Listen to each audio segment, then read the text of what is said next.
the voice of Full Press Hockey. You can get this on iTunes, Spotify, wherever you get your podcast. I am joined once again by Daryl Evans, radio analyst, radio color man for the Los Angeles Kings. A pleasure to have him back on the show because the last time we had him on, they were heading to Australia. Daryl, welcome back. Great to be back, Jim. Hope things are going well, and it's great to see the season off and kicking the way it is. A lot of exciting hockey.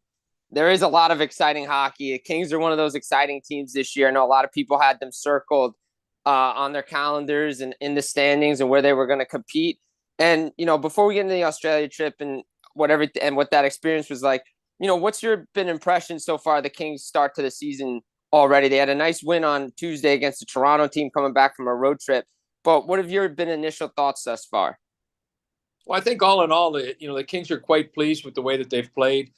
Very difficult schedule to start the season. That's not even bringing into effect the trip to Australia that you had mentioned. But they played against Boston, best record in the NHL last year. Division winners, Carolina, and Colorado right off the hop. So they've played some tough hockey. And they've been able to weather the storm. So they've been real solid, resilient on the road. Perfect 4-0 to start the season. So that's the best in franchise history ever in that regard. And, they're up at the top in goals and goals scored in the NHL. So there's definitely been some real good bright spots, and they're getting contributions from a lot of different guys. Speaking of contributions from everybody on the team, they're rolling 4 lines, and every line is scoring. I was looking at a stat the other day. They were comparing Toronto and LA after that game on Tuesday night, and they were showing the goals scored by each line. And it was like 9-9, 5-5, and then on the other side, it was like 13-10, and then like nothing. They're really getting balanced scoring, the Kings are. Yeah, they really are, and that even includes the defense. They've got 8 goals from back in the blue line. And if I'm not mistaken, as we speak, that's tied for the most goals by a defensive core. So great to see that. That fourth line, as you mentioned, they've been allowing the Kings to be able to keep that pace. Guys like Grundstrom's really starting to find his game. Trevor Lewis coming back to the Kings has been a real good bright spot for them. Blake Lizotte continues to keep doing what he does, just tenacious on the puck. And they're getting rewarded for their hard work. And because of that, the coaches aren't afraid to put them out in any situation. And I think that's what makes the Kings that much more difficult to play against. Even the other night in Toronto, with the Maple Leafs having the last line change, they tried to get the Matthews line out or the Tavares line out against Lizotte's line. And it didn't work to their advantage. Lizotte's line was able to hold their own, and if not, even just kind of carry the play there on a few shifts. So the Kings do have that balance and depth. The scores, the goals for show the reflection because of it. Whether or not that stays, steady for the rest of the year, who knows? But they do make you, play an honest game, and on any given night, anybody can get out there and contribute. So they're a tough team to match up against, whether you're at home or on the road. Yeah, and you mentioned the road starts 4-0. What's something that you would like to see that they do on the road translate to their home ice play, because their home record isn't the greatest right now? Again, it's still early, but again, we can't use that excuse when we're getting close to 10, 15 games in. No, it is early, but I think when you look at the play over the sample of games that we've seen 9 games. The first couple of games were on home ice, and the Kings ended up losing those games. Colorado came in, was exceptionally well prepared in game 1. They outplayed the Kings in that game. Carolina was a game that the Kings dug themselves a couple of holes, down by 3 goals a couple of times, but they were resilient and battled back to be able to get themselves a point out of that game. I think they learned a lot from those from those first couple of games, and have applied it to their game. I think on the road they play a simpler game. Everybody has a tendency, I think, when you're at home, maybe to put on a little bit more of a show. And I think that might be one of the differences between road play and home play. The goaltending has definitely stabilized since the first couple of games as well.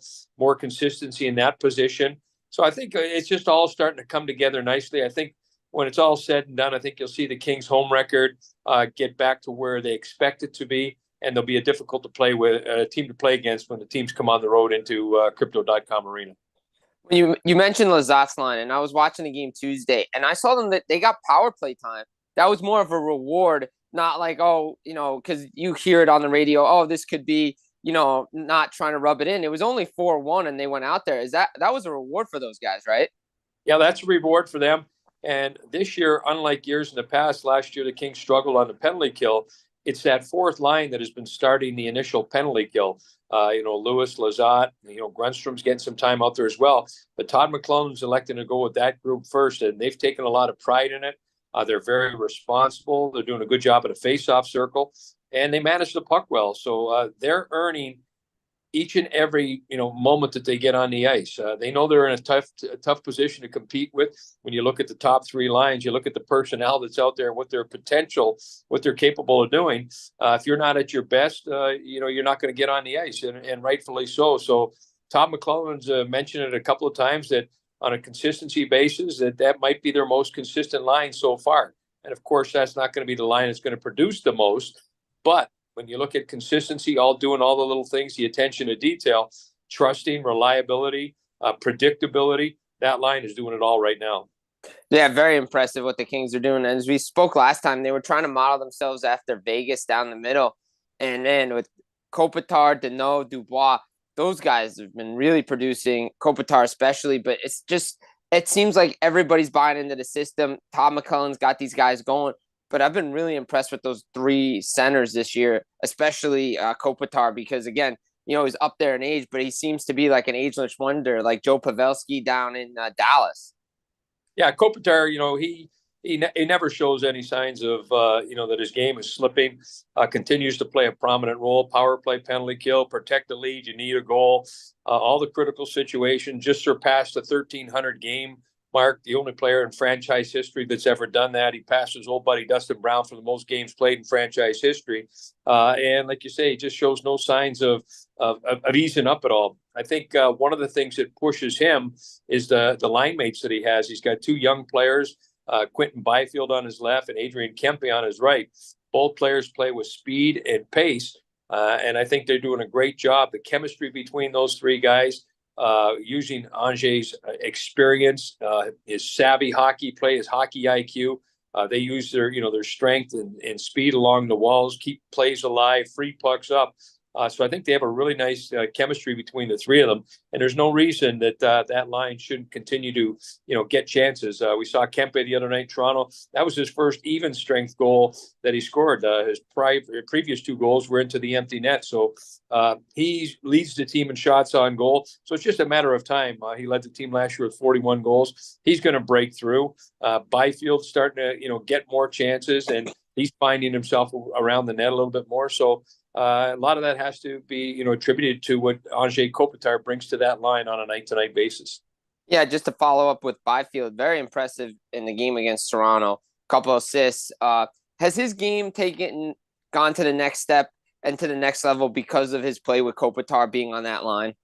There's no doubt that Anze Kopitar, he demands that from you. And I know that, going back to last year when that line was put together, talking to Kopitar and Kempe, they really enjoy playing with Byfield.